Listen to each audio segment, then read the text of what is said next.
Assalamualaikum dok. Waalaikumsalam Bu. Silakan duduk Ibu. Makasih dok.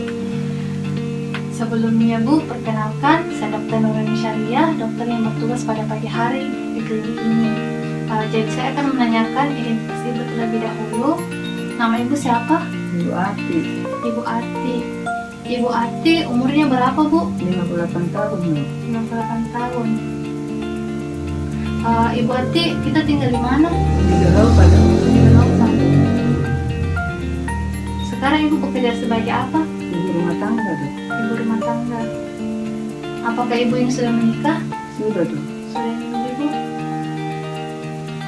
Jadi Bu, selanjutnya saya akan memberikan beberapa pertanyaan terkait dengan keluhan yang Ibu rasakan. Tujuan dari pertanyaan saya nantinya itu Bu, untuk agar saya lebih mudah bisa melakukan pemeriksaan fisik dan pemeriksaan penunjang terkait keluhan yang Ibu rasakan setelah anamnesis ini. Nah, Ibu juga memiliki hak untuk menolak pertanyaan-pertanyaan yang saya berikan jika Ibu tidak bersedia untuk menjawabnya, karena itu tidak apa-apa Ibu. Tapi saya sangat sarankan Ibu bisa menjawab semua pertanyaan-pertanyaan yang akan saya berikan Ibu, karena setiap pertanyaan yang saya akan berikan pasti berkaitan erat dengan keluhan yang Ibu rasakan. Dan Ibu tidak usah khawatir, karena pertanyaan dan jawaban yang Ibu berikan itu akan sangat saya jaga kerahasiaannya sebaik mungkin Ibu. Bagaimana Ibu? Apakah Ibu bersedia? Bersedia dok. Baik Bu. Jadi apa yang membuat Ibu ini datang ke dokter? Ya ada saya rasa lain-lain di tubuh saya dok. Rasa lain itu buta. Karena rasa lain itu kita datang ke dokter. Iya. Apa keluhannya sebenarnya yang paling utama tidak datang? Ada bercak-bercak ini kali tubuh saya dok. Ada bercak merah di tubuh tak? Sudah berapa lama itu Bu? Sudah 6 bulan dok. Sudah 6 bulan. Bercak merahnya itu Bu di mana saja? Di bagian wajah dok. Di bagian wajah. Apakah sebelah sisi saja atau kedua sisi? Kedua sisi dok. Kedua sisi wajah tak? Kemudian di mana lagi selain di wajah? Di kedua lengan saya dok. Di kedua lengan tak? Selain di lengan tak di mana lagi? Di paha dok. Di paha tak juga Bu? Di paha itu kedua sisi atau hanya satu sisi saja? Dua sisi dok. Tak paha kanan dan paha kiri Iya, ada Bu. adik. Adik kita rasa demam Bu? Tidak ada dok. Tidak ada. Nyeri, adik kita rasa nyeri? Tidak ada dok. Tidak ada. Kalau gatal, adik kita rasa gatal? Tidak ada dok. Tidak ada. Bagaimana tidur tak kalau malam? Bagus itu. Bagus jadi. Ini bercak merah tak? Apakah pernah hilang kemudian muncul lagi seperti sekarang? Tidak dok. Oh iya, tidak pernah Dik.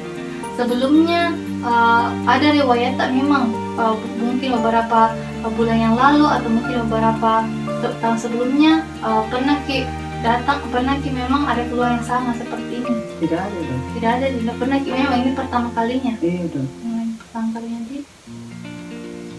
Ada keluarga tak yang punya keluhan yang sama? Ada dok. Ada, siapa kalau boleh tahu? Adik saya dok. Adik tak? Adik tak, selain adik tak siapa lagi? Tidak ada dok. Tidak ada orang tua atau tidak? Tidak dok. Atau mungkin anak tak? Suami tak? Tidak dok. Tidak, jadi kalau misalnya tetangga tak Bu, ada kita lihat keluhannya sama seperti kita, Tidak dok. atau kerabat tak, teman dekat tak? Tidak ada Tidak dok. ada jadi. Sebelumnya pernah Ki memang berhubungan erat atau pernah Ki berhubungan dengan orang yang memiliki keluhan seperti kita? Tidak ada dok. Tidak pernah Ki ketemu sama orang yang pernah sama seperti kita? Sebelumnya pernah Ki periksakan diri ke dokter? Tidak pernah dok. Oh, tidak pernah periksa di dokter. Ada obat tak konsumsi? Tidak pernah. Tidak pernah konsumsi obat? Tidak pernah. Tidak pernah konsumsi obat Ki. Jadi Bu, saya ulang lagi nih Bu, sempat ada yang ditambahkan atau mau kita tanyakan lagi. Jadi dengan Ibu Ati, umur 58 tahun, sekarang Ibu itu bekerja sebagai ibu rumah tangga. Ibu tinggal di Belopa dan Ibu juga sudah menikah deh Bu. Kemudian Ibu ini datang dengan keluhan adanya bercak merah sudah 6 bulan. Bercak merahnya yang berada di lokasinya itu biasa ada di kedua wajah ibu, kedua sisi wajah ibu, kemudian kedua lengan ibu, dan juga pada kedua paha ibu. Kemudian bercaknya itu dia tidak bersifat hilang timbul ibu. Kemudian kita tidak rasa ada demam, tidak ada nyeri, dan juga tidak rasa gatal. Kemudian juga tidak ada gangguan tidur kalau malam di. Sebelumnya memang ini pertama kali muncul, tidak ada riwayat penyakit sebelumnya seperti ini. Kemudian dari riwayat keluarga memang ada adik yang menderita penyakit seperti ini di. Kemudian memang di lingkungan sekitar itu tidak ada keluhan yang sama. Kemudian kita juga tidak pernah berhubungan atau bertemu dengan orang-orang yang memiliki keluhan yang sama di seperti saat ini, dan kita tidak pernah memeriksakan diri ke dokter ataupun pernah berobat mengkonsumsi obat, tidak pernah juga. Jadi Bu, setelah saya melakukan tanya jawab ini untuk menegakkan diagnosisnya Bu, selanjutnya akan ada beberapa pemeriksaan, yaitu yang pertama nantinya kita akan melakukan pemeriksaan fisik. Jika Ibu bersedia, pada pemeriksaan fisik ini nantinya saya mungkin akan menyentuh beberapa bagian dari tubuh Ibu berkaitan dengan keluhan yang Ibu rasakan, dan mungkin Ibu akan merasakan sedikit ketidaknyamanan Ibu, tapi Ibu tidak usah khawatir karena saya akan melakukannya seprofesional mungkin. Nah, tujuannya pemeriksaan ini Bu, nantinya supaya saya bisa mengetahui jenis penyakit kulit yang Ibu derita beserta penyebab dari penyakit kulit tersebut Ibu. Jadi Bu, apakah Ibu bersedia untuk dilakukan pemeriksaan selanjutnya? Bersedia dok. Baik Bu, maka dari itu sebelum saya melakukan pemeriksaan, saya akan melakukan cuci tangan terlebih dahulu dan menyiapkan alat dan bahannya Ibu. Iya dok.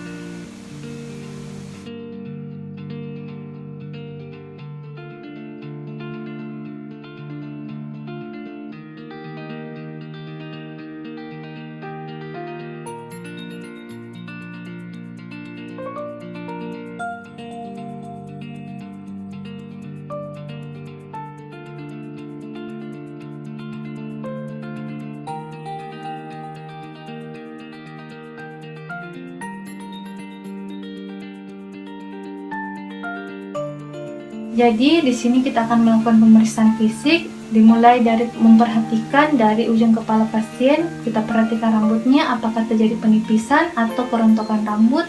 Kemudian kita perhatikan kedua alisnya, apakah terjadi kerontokan ataupun penipisan dari alis pasien. Kita perhatikan kelopak mata dari pasien, apakah terjadi lock ophthalmos, dan kita perhatikan dari hidungnya, apakah hidungnya itu merosot, dan kita perhatikan kelainan kulit yang diderita oleh pasien, dan juga kita perhatikan dari tubuh pasien apakah ada pembesaran hati, kemudian apakah ada edema pada kaki dan luka pada bagian kaki. Selanjutnya kita akan melakukan pemeriksaan pada bagian kulit dari pasien itu sendiri. Jadi selanjutnya di sini kita akan menilai dari kelainan kulit pada pasien. Yang pertama itu dari mulai status dermatologisnya, lokasi yang kita temukan tadi pada kedua sisi wajah, pada kedua lengan, dan juga pada kedua paha. Kemudian di sini kita temukan untuk efloresensi kulitnya sendiri. Kita lihat di sini adanya plak yang multiple, yang dengan dasar dia erythematous. Kemudian dia ukurannya itu irregular dan bentuknya itu pelakat yang lentikular, serta dia tidak berbatas tegas. Nah, untuk permukaannya sendiri di sini bisa kita lihat permukaannya dia itu kering.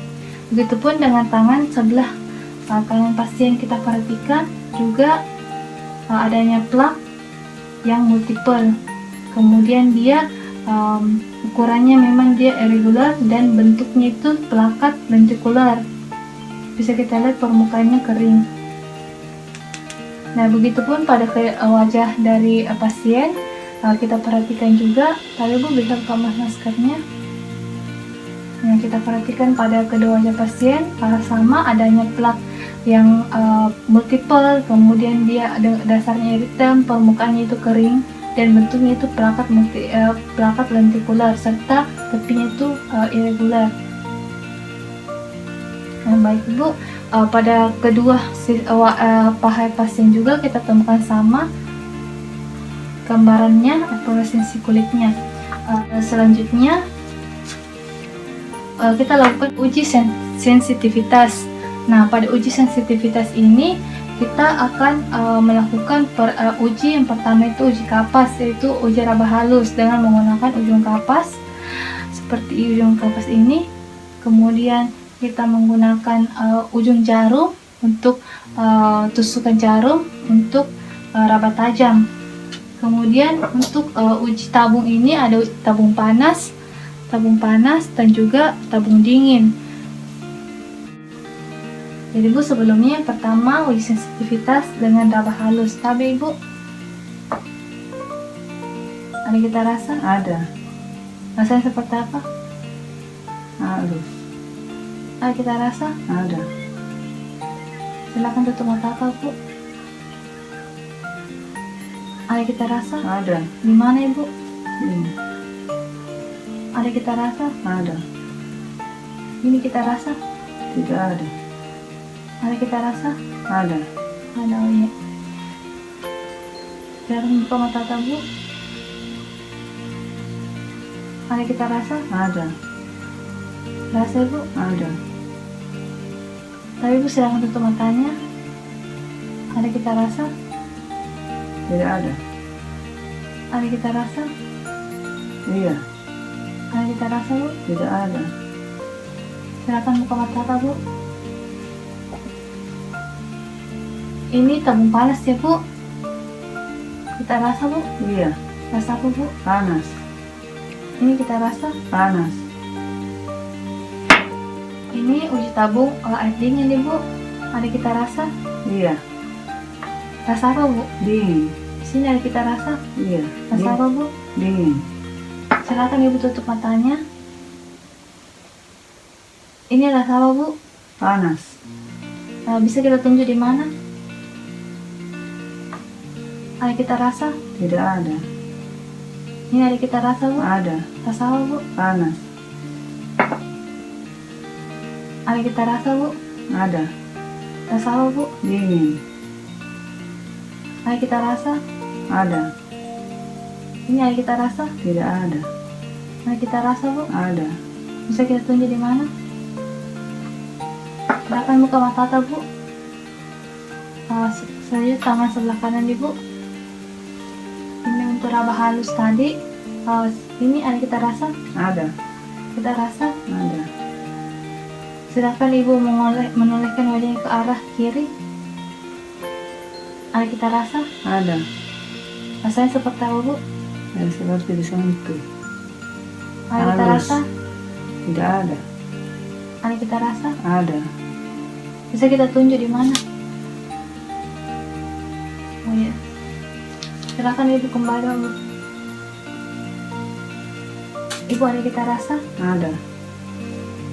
Kita rasa Bu? Iya ada. Rasanya seperti apa? Seperti itu sih.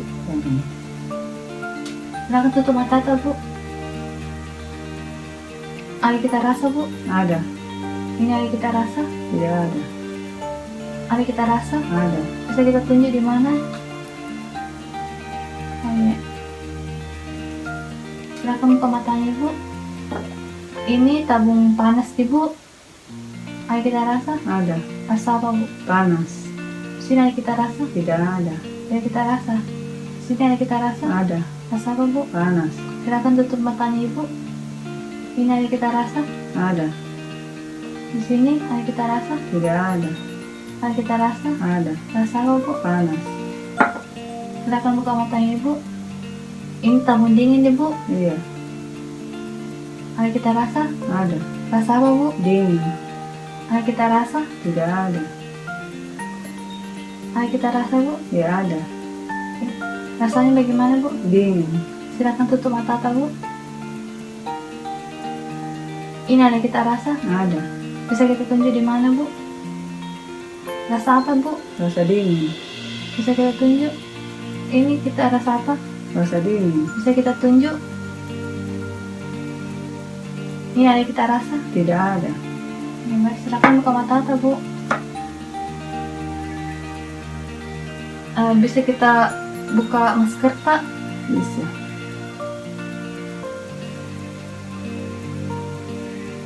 Ada di Bu.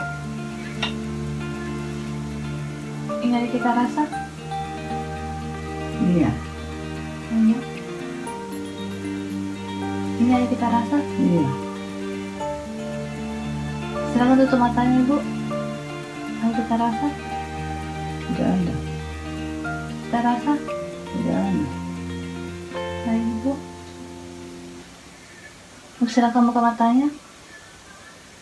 Nyeri kita rasa? Iya. Kita rasa? Tidak ada. Silakan tutup matanya Ibu. Ada kita rasa? Tidak ada. Kalau di sini Bu, ada kita rasa? Tidak ada. Tidak ada. Ada kita rasa? Tidak ada. Baik Bu, silakan buka matanya.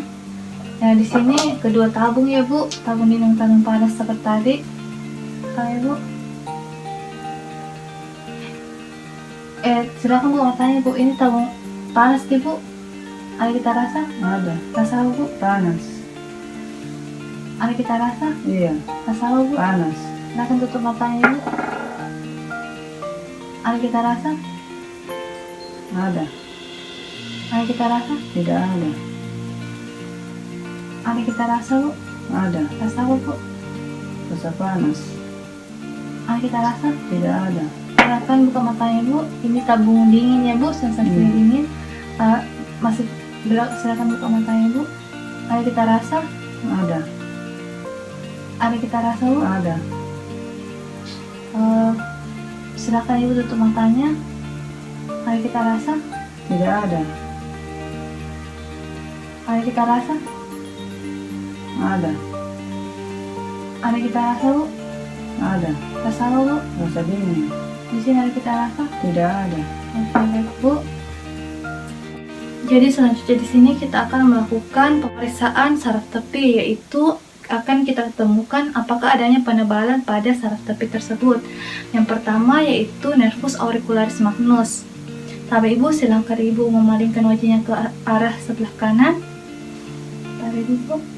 Nah di sini kita lakukan palpasi tepat di musculus sternocleidomastoideus. Apakah di sini tepat di nervus auricularis magnus, apakah dia adanya penebalan pada bagian dari saraf tersebut, dan sambil kita menilai raut wajah pasien apakah merasa nyeri atau tidak. Tapi Bu, selanjutnya kita lakukan perabaan pada sisi sebelah kanan. Tapi Bu silakan palingkan wajahnya. Nah, begitupun kita lakukan palpasi tepat di musculus sternocleidomastoideus. Kita raba apakah adanya pembesaran atau penebalan dari nervus auricularis magnus. Sambil kita menilai raut wajah pasien apakah merasa nyeri atau tidak. Baik Bu, silakan kembali. Selanjutnya yaitu pemeriksaan saraf tepi pada nervus radialis. Nah, di sini kita lakukan palpasi pada bagian dari musculus tricebrachi caput longum lateral. Nah, di sini akan kita dapatkan nervus radialis.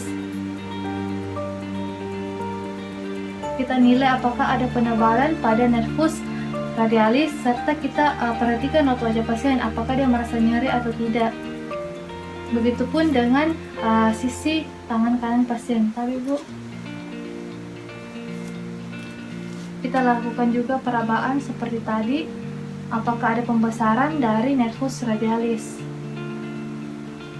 Selanjutnya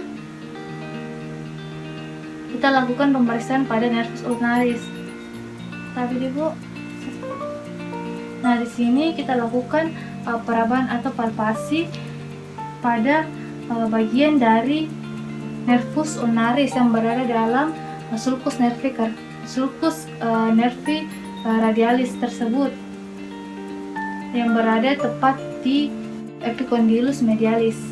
Nah, di sini kita lakukan perabaan sambil kita menilai apakah ada penebalan dari saraf ulnaris, dan kita menilai raut wajah pasien apakah dia merasakan nyeri atau tidak.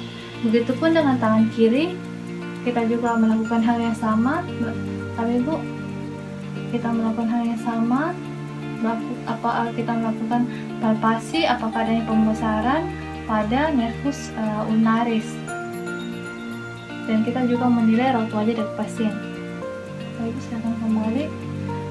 Selanjutnya yaitu perabaan atau palpasi untuk menilai apakah ada pembesaran saraf pada nervus medianus.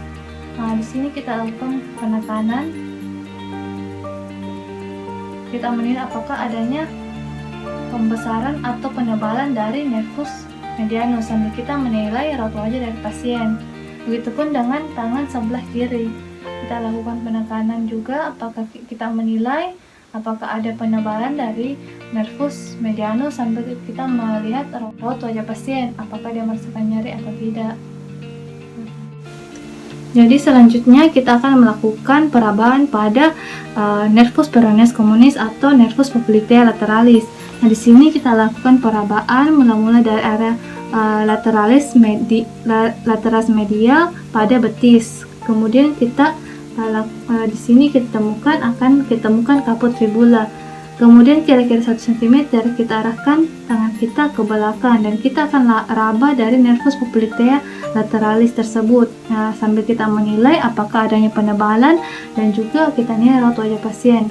Selanjutnya kita akan melakukan pemeriksaan pada saraf tepi dari nervus tibialis posterior. Di sini kita lakukan palpasi tepat di belakang dari malleolus medialis. Jadi di sini sambil kita meraba apakah adanya penebalan dari nervus tibialis posterior tersebut dan juga kita menilai raut wajah pasien apakah pasien merasa nyeri atau tidak.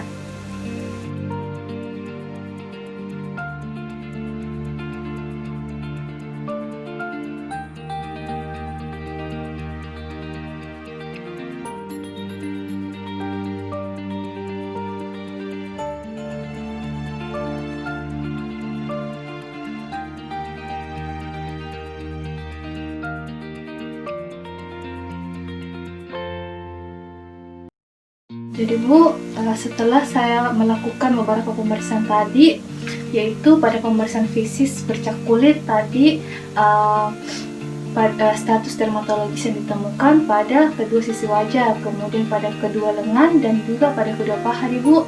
Selanjutnya jenis eflorescensi yang ditemukan.